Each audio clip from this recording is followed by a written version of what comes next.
Hey guys, welcome to the shop. So today we're going to be criticizing the 1911. The 1911 was an excellent design for its day, but frankly, it hasn't aged that well when you look at reliability, use of use from a user perspective, maintenance, and manufacturing.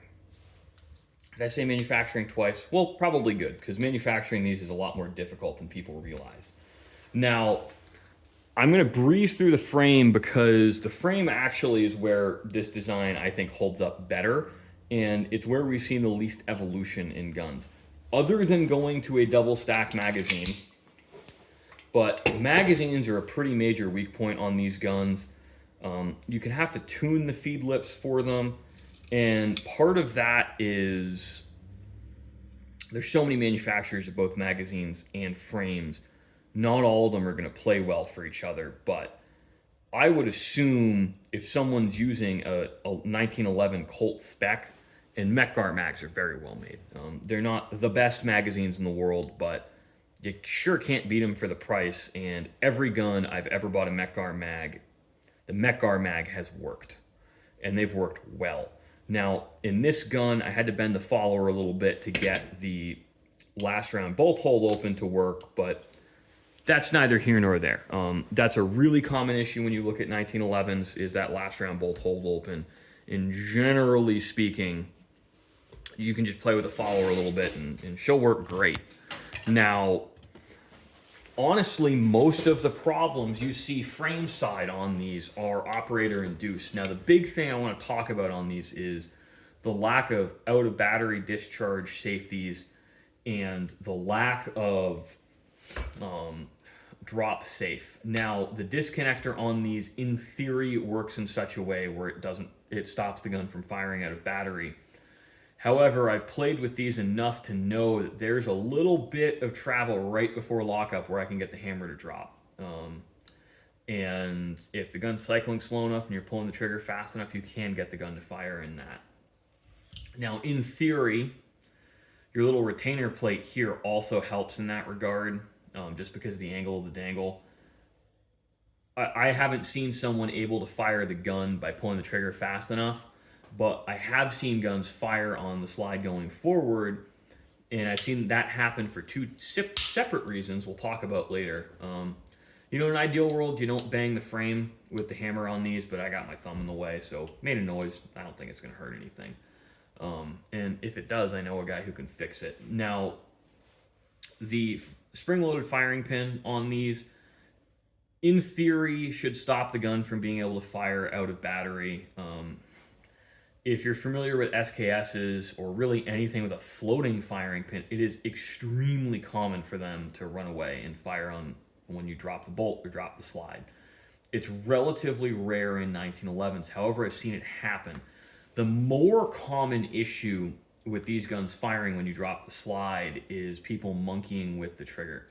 Now, in my opinion, if you're looking for a reasonably safe combination of parts, don't really go below 3 pounds. I have this here where it's a 3.5 to 4 pound trigger because honestly, I'm at the point of diminishing returns, and my trigger press is not the limitation in my marksmanship. It's me seeing the sights, and they're awful on this gun, but I can take them off and replace them. I just haven't gotten around to it. People start playing with sear springs beyond their skill set, and they don't have enough tension on the sear and the hammer, the sear hammer interface, and they're just not safe. I mean, I've had guns come in here, not just 1911s, where if I do that, the gun can fire, and that's not okay. And I think part of the reason, honestly, boomers buy 1911s is they love that like half pound super unsafe trigger. And I think frankly it's because most of them can't shoot, and the only way they have a chance of shooting somewhat well is if their trigger is like clicking a mouse and they have these massive fiber optic sights and they're shooting at 7 yards. The 1911 really does hold up accuracy wise to a point. We'll pick that apart a little bit later. And some of the weaknesses in your slide to barrel fit up. But on frame wise, when we look at reliability, I think when we stick with the OG two-piece feed ramps, this is really asking for trouble. Yes, the gun was designed to run round nose full metal jacket, but I think it's silly if you can't run hollow points 100%. And I can't imagine any other gun in today's market getting sold with this design not running hollow points perfectly from the factory. Now, most 1911s I've seen with a little bit of tweaking and polishing, you can feed hollow points pretty well, but not as well as a design that was built from the ground up. We also have a little bit of a lack of chamber support on this gun, just because of the angle of the dangle. It's not a huge deal in 1911. That is the thickest part of the case. Actually, if you look at any gun with an extractor cut, like a Winchester 70, you run into the same issue to a lesser degree. Now, Glock, obviously, Glock Smile on the 10mm and 40 S&W guns, kind of an issue, but that was resolved in later generations where they altered the feed ramp design. And you know what? Glock perfection, honestly, I used to feel like it was a meme. I think it's actually bang on. Glock doesn't change anything because they don't need to. When you buy a Glock and know it's going to run from the factory. And if it doesn't, you're shocked. The only Glocks I've ever seen with some systemic issues are the Glock 20s, and those don't come into play if you're using full power factory ammunition. And that's mostly a function of the case just being a little long for that ejection port. That design really works better in 45 auto because it's just a little bit shorter case. Now, on to another point of reliability. We're going through the reliability stuff first. Is the one-piece extractor in the original design is a weak point. Now, these are very long. Longevity on these is excellent, but they require regular maintenance and adjustment because as this acts as a spring, they wear on themselves. And as this hook wears down, you kind of got to bend them. They're not self-adjusting. The extractor depressor plunger setup, if you're familiar on the Glock, is self-adjusting to a degree. Now, other 1911s, they're not really truly 1911s at that point, but a lot of people have made 1911s in name only with an external extractor that's spring-loaded and self-adjusting. I think that's a big improvement, but, you know, in its day, this was easier to make. This didn't really require a lot of precision manufacturing. Everything was hand-fitted. And when we look at pre-World War I gun design, everything was expected to be hand-fitted. There was not really the capability at the time of making these guns with fully interchangeable parts. Now, World War I changed that in the US, and we can get into the Hoke gauge blocks and the stepping stones towards that, but that deserves its own video. And one of the holdovers from that kind of doesn't make sense to a modern shooter or manufacturer is the barrel bushing, actually.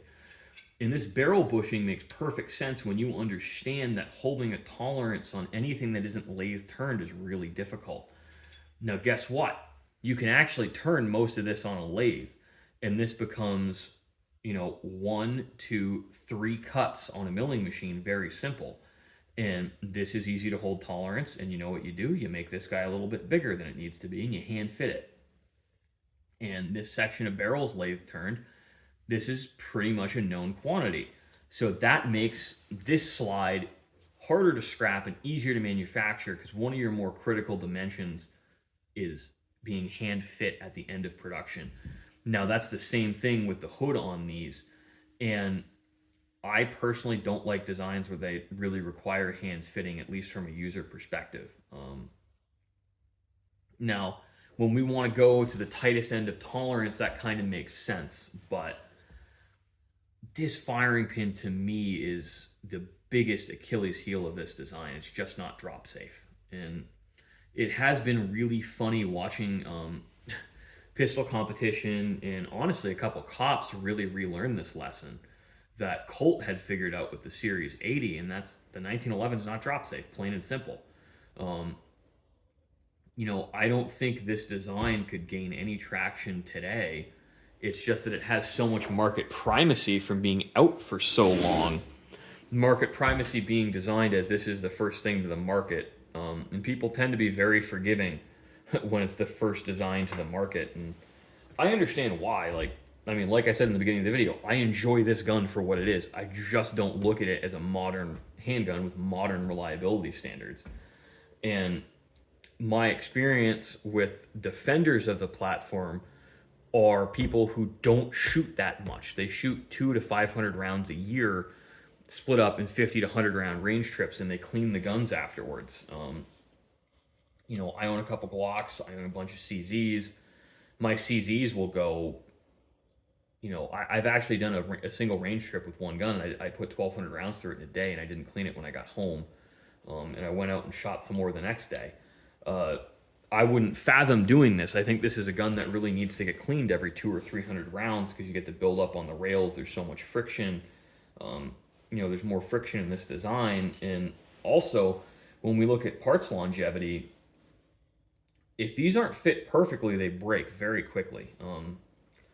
I'm lucky on this gun, believe it or not, from the factory, this is actually fit perfectly. But, I got lucky. And a lot of these guns are built as what are called link riders. So when the barrel is locked up, the slide catch is putting a little bit of upward tension on the barrel hood, holding it into lockup. You see that on some accuracy-focused 1911s. And it's a cheap way to get around perfectly hand-fitting the hood of the barrel. You'll look in this gun, when we have the barrel in there, you see how much play I have side to side? I've flirted with laser TIG welding up the sides of this and hand fitting it to really see what I can get out of a rock island. I just settled with an upgraded barrel bushing, and I find this to be very accurate. It's about 1.5 inch gun at 25 yards, which with these abysmal sights, I think that's acceptable. This design, it's a time capsule of early 1900s manufacturing, and they're beautifully nostalgic. When I was a kid, the first gun I wanted a 1911 and 45 auto. That's the handgun I wanted as a kid, and I got one. And as I've grown up and learned more about the design, I think they're just obsolescent. They're really fun. It's a fantastic range toy. It's comfortable to shoot. Honestly, in this setup with factory ammo, this has as little or less recoil than a lot of my 9mm handguns. So it's become one of my favorite handguns to shoot. But I'm still not going to sit here and defend it as anything but a time capsule. And I see this comment a lot. What do you know? John Moses Browning designed all these guns. And it's like, yeah, he designed a lot of guns. But you know what I have? He didn't. I have an extra 100 years of firearms knowledge on top of him. I have another 100 years of people seeing what works and what doesn't, and what he changed in his next design on the 1911. And this sick hero worship of anyone, and this is a societal critique as more than anything, don't worship anyone. Don't put anyone on a pedestal. If you look into the history of John Moses Browning's religious associations and some of the things that happened in his personal life, he was not a saint. And this whole 45 auto is God's caliber. I think that's sick. The 45 auto is no more damaging with modern hollow point ammunition than 9mm. It's the reason that the FBI got away from 45. They tried 10mm. They realized a little bit more than the average shooter can handle, and it's impractical given that police work is not mostly shooting. They went back to 9mm because the trade-off compared to 45 was negligible. With good quality ammunition, it could meet all of their penetration and stopping power standards, the same as 45 auto, with greater capacity and less recoil. So, this infatuation with the 45, I think, is really strange. And I do think that the 1911 resurgence happened only because of the 1994 assault weapons ban, where the 1994 assault weapons ban killed off a lot of the Wonder 9s that were on the market and took away their big advantage, which was magazine capacity. So we see from about 1975 to 1990, the 1911 sales are dropping. Colt's struggling. They tried the Series 70, they tried the Series 80 to really improve sales. They don't work.